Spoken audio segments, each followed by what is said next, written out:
안녕하세요 유튜브 시청자 여러분, 제자르입니다. 손흥민 선수의 토트넘의 모든 소식 전해드리려고 노력하는 제자르의 2024년 11월 6일 두 번째 영상이 되겠습니다. 오늘 새벽에 챔피언스 리그 경기가 다수의 경기가 있었습니다. 그 중에서 정말 충격적인 결과가 하나 나왔는데요. 어떤 결과였냐면요, 맨시티가 스포르팅 원정 가서 박살나 버리고 말았습니다. 와, 요새 맨시티가 정말 비실비실 거리는 모습을 보여주고 있는데, 손흥민 선수가 이번 시즌에 리그 우승을 하고 싶다고 말한 상황인데요. 이런 상황에서 토트넘은 현재 선두와 승점이 꽤 벌어지면서 리그 우승과는 거리가 멀어지고 있는 상황이라고 할 수 있습니다. 근데 최근에 아스날도 못하고 있고, 그리고 맨시티도 최근에 너무 못하고 있으면서 지금 잘하고 있는 리버풀만 미끄러진다면은 손흥민 선수가 리그 우승도 꿈꿔볼 수 있는 상황이 벌어지게 될 것 같습니다. 그래서 이번 영상에서는 맨시티가 또 졌거든요. 지금 여기 보이시죠? 토트넘과 이제 맨시티가 만나게 됩니다. 언제 만나냐면은 A매치 휴식기 이후에 맨시티와 토트넘이 붙게 되는데, 맨시티가 현재 3연패를 당하고 있는 상황입니다.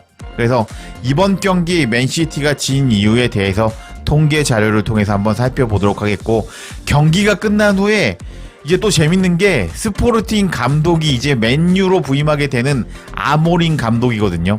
아모린 감독의 인터뷰 내용과, 그리고 맨시티의 펩 가르디올라 감독의 인터뷰와, 그리고 주장으로 나왔던 베르나르도 실바의 인터뷰까지 전해드리면서 맨시티가 정말 얼마나 안 좋은지에 대해서 설명드려 보도록 하겠습니다. 영상 재밌을 것 같은데요. 관련 소식들 바로 알아볼까요? 일단 오늘 경기 전반과 후반의 통계를 한번 살펴보도록 할까요? 맨시티가 맨시티답게 점유율 더 먹고 공격을 주도하는 모습을 보여줬습니다. 전반에 맨시티는 슈팅 11개, 유효슈팅 5개 날리면서 슈팅을 퍼부었습니다. 공격을 퍼부었던 맨시티라고 할 수 있었는데, 전반 4분 만에 필포든의 골이 들어가면서 1대0으로 앞서가는 맨시티였습니다. 여기까지 봤을 때는 역시 맨시티구나, 스포르팅 따위에게는 지지 않겠구나 라고 생각하게 만들었습니다. 이런 맨시티였는데, 토트넘과 연결되었던 요케레스가 동점골을 만들어 버렸습니다. 그렇게 전반은 1대1로 끝이 나게 되었고, 이제 후반전에 맨시티가 무너지고 말았습니다. 후반전 통계를 살펴볼까요? 후반전도 맨시티가 점유율 71% 먹고 공 더 오래 잡고 공격하는 모습을 보여줬습니다. 그리고 슈팅 9개, 유효슈팅 1개 날리면서 전반전에는 슈팅을 때려 부었는데 후반에는 유효슈팅을 한 번밖에 기록하지 못하면서 후반전에 안 풀리는 맨시티였습니다. 그리고 후반에 스포르팅은 슈팅 6개를 날렸는데 그 중에서 유효슈팅을 4개나 날려버리면서 후반에 역전해버린 스포르팅이었습니다. 골 장면 정말 멋있는 것들이 많이 나왔는데 하이라이트로 보시면 좋을 것 같습니다. 이렇게 맨시티는 4대1로 패배를 해버리고 말았습니다. 근데 맨시티가 이번 경기에서 패배할 때 선수들의 평점을 한번 살펴볼까요? 일단은 맨시티의 수비진의 평점이 지금 안 좋습니다. 리콘 루이스 정도만 7점이고 골키퍼까지 전부 평점이 안 좋으면서 이 선수들이 얼마나 수비적으로 안 좋았는지를 보여주었고요. 지금 코바치치가 계속 로드리 자리에 나오고 있는데 평점이 안 좋은 거 보이시죠? 로드리의 공백이 정말 엄청 큰 것을 알 수 있는 맨시티라고 할 수 있겠습니다. 그리고 홀란드도요. 요새 좋지 않은 홀란드라고 할 수 있는데 평점을 6.3점밖에 받지 못했습니다. 근데 반면에 스포르팅의 평점을 살펴보면 이 선수가 요케레스라고 셉세비의 국가대표 동료거든요. 토트넘과 강력하게 연결이 되었던 적이 있었거든요, 이번 여름 이적 시장에서. 근데 이 선수가 맨시티를 상대로 해트트릭을 해버리면서 아마 전 세계의 클럽들에게 주목을 받아버렸을 겁니다. 왜냐고요? 맨시티를 발라버렸으니까 말이죠.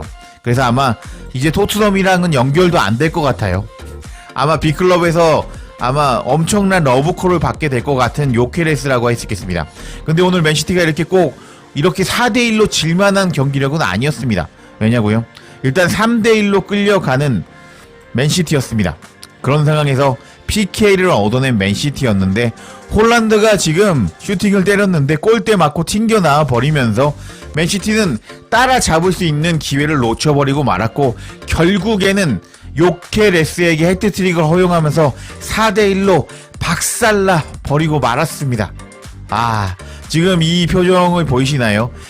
홀란드가 PK를 실축할 때 과르디올라 감독의 표정인데 지금 약간 홀란드를 욕하는 것 같은 표정을 보여주고 있는 과르디올라 감독이었습니다. 그리고 과르디올라 감독의 표정을 자세하게 살펴보면 멘탈이 터진 것 같은 표정도 보여주고 있습니다.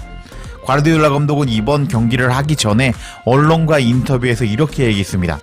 이번 시즌에는 정말 미쳐 돌아가면서 경기를 70경기나 해야 되는 상황입니다.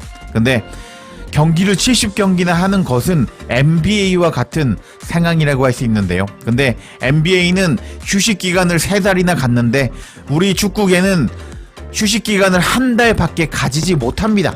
라면서 과르디올라 감독은 일정이 너무 빡세다 라면서 경기 전에 불평을 터뜨렸는데 오늘 경기에 이렇게 또 패배를 당해버리면서 맨시티는 3연패를 당하고 말았습니다. 정말 맨시티가 안 좋았던 게 이유가 뭐냐면요. 토트넘과 경기에서 로테이션을 돌렸거든요. 그래서 그 주말 경기였죠. 본머스 원정 경기에서 로테이션을 돌린 성과가 나왔어야 됐는데 성과가 나오지 않으면서 본머스에게 잡혀버렸습니다. 그리고 이제 맨시티가 그동안 리그에서는 간신히 이기는 모습을 보여주었지만 챔스 나가서는 압도적인 경기력을 보여주었는데 믿었던 챔스의 지금 흐름이 맞춰져 있는 맨시티라고 할 수 있는데 믿었던 챔스 경기에서 4대1로 박살나버렸습니다. 정말 맨시티는 최악의 상황이라고 할 수 있겠고 망해가고 있다고도 할 수 있겠는데 경기가 끝난 후에 아모린 감독은 이번 경기에 대해서 어떻게 얘기했는지 그리고 오늘 주장으로 나왔던 베르나르도 실바 그리고 과르디올라 감독은 이번 경기에 대해서 뭐라고 말했는지 한번 살펴보도록 하겠습니다. 경기가 끝난 후에 환하게 웃고 있는 이제 맨유 감독이 되는 아모린 감독이었습니다. 정말 환하게 웃고 있죠. 이 감독이 뭐라고 이야기를 했는지 한번 살펴보도록 하겠습니다. 오늘 경기는 매우 중요하고 전 세계에서 볼 수 있는 경기였습니다. 우리가 맨시티를 3골 차로 이겼습니다. 처음에 우리는 선제골을 허용하면서 지고 있었는데 오늘은 이렇게 되어야 한다고 정해진 것 같은 느낌을 받았습니다. 처음에는 우리는 공을 잡지 못했습니다. 우리는 너무 성급했고 맨시티는 모든 볼 경합 결투에서 승리했고 우리는 골을 골문 안으로 밀어 넣었지만 맨시티는 골을 넣지 못했습니다. 오늘 경기는 어려운 경기였지만 우리가 동점골을 넣었고 우리는 하프타임의 상황을 바꿨습니다. 우리의 첫 골은 필드골이었는데 두 번째 골은 PK에서 얻어냈습니다. 오늘 밤은 기회가 있었다면 지난 4년 동안 여기에 있었던 모든 사람들이 그럴 자격이 있습니다. 저는 그것이 얼마나 특별한 것인지를 알고 있습니다. 하면서 이제 11월 11일부터 맨유에 부임하게 되는 아모린 감독은 오늘 경기 지고 있었는데 3골 차로 승리했다면서 이렇게 이길 것으로 정해진 느낌이었다면서 맨시티가 별로 강하지 않았다는 뉘앙스로 말해주었고 이번 경기 맨시티를 잡고 승리했는데 이제 자신이 떠나도 스포르팅은 잘할 수 있을 것이라고 말하는 아모린 감독이었습니다. 와, 진짜 프리미어 리그가 재밌다고 할 수 있는 이유가 이렇게 맨시티를 발라버린 감독이 이제 맨유에 부임하게 됩니다. 맨유가 어떻게 달라질지 벌써부터 기대가 되는 상황이라고 할 수 있겠습니다. 이렇게 아모린 감독은 신나 있는 가운데 맨시티 진영의 인터뷰를 들어볼까요? 정말 여기는 초상집 같았습니다. 일단 오늘 주장으로 나왔던 베르나르도 실바의 인터뷰부터 한번 살펴보도록 하겠습니다. 해당 인터뷰는 TNT 스포츠를 통해서 전해졌는데 베르나르도 실바는 다음과 같이 말했습니다. 오늘 경기는 실망스러운데요. 지금은 우리 맨시티가 약간 어두운 곳에 있기 때문입니다. 모든 것이 잘못된 방향으로 가고 있는 것 같습니다. 우리가 잘하고 있을 때조차 우리는 기회를 잡지 못했고 너무 쉽게 실점하는 모습을 보여주고 있습니다. 우리는 확실히 우리의 내부를 들여다보고 우리가 잘하지 못하는 부분을 확인해야 합니다. 그리고 우리는 매우 빠르게 나아져야 되는데요. 그렇지 않으면 이러한 패배에서 돌아오는 것이 매우 어려울 것입니다. 축구라고 할 수 있는데 우리에게 무슨 일이 일어나고 있는지 이유를 찾기 어렵습니다. 7시즌 반 동안 제가 맨시티에서 뛰었는데 3연패를 한 적이 기억이 나지 않습니다. 지금 맨시티는 잘못된 방향으로 가고 있는 것 같습니다. 그래도 긍정적으로 생각해 보자면 우리는 3연패를 당했지만 프리미어 리그에서는 여전히 좋은 위치에 있다는 것입니다. 3연패를 당했지만 우리는 여전히 모든 것을 위해 싸우고 있고 주요 대회에서 좋은 위치에 있습니다. 하지만 우리는 조금 더 분명히 나아져야 합니다. 발전해야 합니다. 부상당한 선수들이 돌아와야 하는데요. 부상당한 선수들이 필요한데 오늘 밤에 우리는 충분하지 않았습니다. 라면서 맨시티가 현재 어두운 곳으로 가고 있고 현재 팀이 잘못된 방향으로 가고 있다면서 팀이 망해가고 있다는 뉘앙스로 말하는 베르나르도 실바였습니다. 지금 베르나르도 실바 표정이 상당히 안 좋은데요. 확실히 맨시티는 약해지고 있다고 할 수 있겠습니다. 이런 상황에서 그럼 오늘 경기 또 패배하면서 3연패를 당한 과르디올라 감독은 어떻게 생각하고 있을까요? 해당 소식도 TNT 스포츠를 통해서 전해졌고 펩 감독이 뭐라고 인터뷰를 했는지 살펴보도록 하겠습니다. 4대1로 졌을 때는 별로 할 말이 없습니다. 스포르팅에게 축하를 보내고 싶습니다. 우리는 환상적인 전반전을 보냈지만 골을 넣는데 어려움을 보여주고 있습니다. 전반전은 정말 좋았고 골도 넣었습니다. 패스 하나하나 그리고 우리가 놓친 것들이 있었습니다. 기회에서 골을 넣지 못할 수 있습니다. 근데 3회, 4회 이후에도 골을 넣지 못하는 것은 피해야 합니다. 감정적으로 우리는 충분히 안정적이지 않았고 이 경쟁에서 안정적이어야 한다고 생각합니다. 2대1에서는 많은 일이 일어날 수 있었습니다. 우리는 감정적으로 더 안정적이어야 했습니다. 스포르팅은 매우 좋은 액션을 보여주었는데요. 스포르팅은 좋은 순간을 만들었고 빠르게 골을 넣었습니다. 라면서 과르디올라 감독은 기회가 많았는데 골을 넣지 못했다. 우리가 만약 기회를 잡고 2대1로 앞서갈 수 있었다면은 이렇게 패배하지 않았을 것이다. 라고 말했습니다. 그리고 과르디올라 감독은요, 다음과 같은 질문을 받았습니다. 수비를 오늘 변화를 주셨는데 그래서 졌나요? 라고 질문을 받자 과르디올라 감독은 다음과 같이 말했습니다. 아마도 그럴지도 모르겠군요. 정확히는 모르겠어요. 많은 경기를 하게 되면 항상 같은 라인업, 같은 수비 라인으로 나올 수가 없습니다.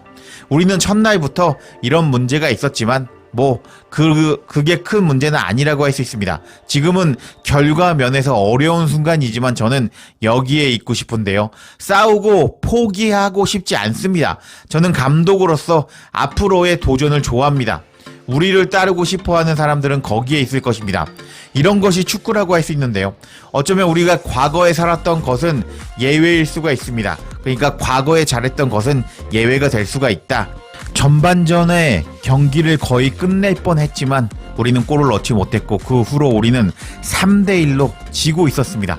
라면서 과르디올라 감독은 이번 경기에서 맨시티가 수많은 골 기회를 잡았는데 전반전에 한 골밖에 넣지 못한 것이 이번 경기 패인이라고 말하는 모습을 보여주었습니다. 와, 저는 맨시티가 이번 경기 이길 줄 알았습니다. 왜냐면 스포르팅이 그렇게 강한 팀이라고 할 수 없거든요. 근데 최근에 맨시티가 너무 경기력이 안 좋은 것 같고 그로 인해서 맨시티의 펩 과르디올라 감독도 인터뷰 도중에 정색하는 모습도 보여주면서 분노했고 그리고 멘탈이 터진 과르디올라 감독이었습니다. 와, 정말 재밌게 흘러가는데요. 왜 재밌게 흘러가냐면 제가 맨시티의 최근의 경기력을 한번 보여드리겠습니다. 맨시티는 챔피언스 리그 여기 있죠. 이 경기에서 상대팀을 발라버리는 모습을 보여줬습니다. 4대0으로 발라버리면서 여기 지금 경기를 압도했다 라는 경기를 알 수 있죠. 그리고 여기는 5대0으로 발라버리는 맨시티였습니다. 근데 맨시티에 문제가 있었는데 저렇게 챔피언스 리그에서는 압도하는 경기력을 보여주었지만 풀럼에게 정말 꾸역승을 거두었고 그리고 울버햄튼과 경기에서도 종료 직전에 극장골을 넣으면서 간신히 승리했습니다. 그리고 꼴찌팀 여기 있죠. 사우샘프턴을 상대로도 1대0으로 간신히 이기면서 원래 맨시티는 최소한 2골 차로 이겨줘야 되는 거 아닌가? 이런 경기에서 정말 간신히 이기는 모습을 보여줬습니다. 이런 상황에서 과르디올라 감독은 토트넘과 경기에서 로테이션을 선택했습니다. 그래서 원래 이 두 경기에서는 경기력이 회복이 되었어야 했습니다. 왜냐고요? 이 경기에서 뭐 토트넘도 잘하긴 했지만 맨시티가 로테이션을 돌렸거든요. 홀란드를 아예 기용도 하지 않았습니다. 그렇게 홀란드에게 체력 안배를 시켜주었는데 본머스에게 털리는 맨시티였고, 그리고 이번에 스포르팅에게 털리는 맨시티가 되면서 맨시티가 현재 상당히 좋지 않은 모습을 보여주고 있다는 것을 알 수 있습니다. 이런 상황에서요, 다가오는 맨시티의 경기를 살펴볼까요? 이번 주말에 갈매기 원정을 떠나는 맨시티인데요, 갈매기는 만만치가 않습니다. 그렇기 때문에 맨시티가 이번 경기 이긴다는 보장이 없겠죠. 그리고 그 다음에는 A매치가 끝난 이후에 토트넘과 상대하게 되는 맨시티라고 할 수 있겠는데, 맨시티 홈이라서 맨시티가 유리하긴 할 겁니다. 근데 맨시티의 거의 모든 선수들은요, 1군 선수들은 모두 A매치에 불려가면서 또 체력적으로 갈릴 가능성이 높기 때문에 맨시티는 정말 상황이 안 좋은 상황 속에서 부활할 수 있는 찬스가 없게 된 거라고 할 수 있겠습니다. 그래서 지금 맨시티는 약해졌는데 약점을 보완할 시간이 없다고 할 수 있겠습니다. 와, 이번 시즌의 프리미어리그 정말 재밌게 흘러가고 있는 상황이거든요. 맨시티가 어디까지 추락하는지 지켜보는 것도 재밌을 것 같고, 토트넘은 현재 상당히 기세가 좋은 상황이거든요. 아마 제가 다음 영상에서 토트넘이 현재 얼마나 좋은지 영상으로 소개해 드릴 것 같은데, 여하튼 맨시티는 이렇게 추락하고 있고 토트넘은 올라가고 있는 상황인데, 이번 시즌에 양 팀의 순위가 어떻게 될지 한번 끝까지 지켜봐야겠습니다. 제자리에 영상 놓치지 않도록 알림 설정해 주실 것을 부탁드리며 영상 마치겠습니다. 구독과 좋아요, 댓글은 사랑입니다. 감사합니다.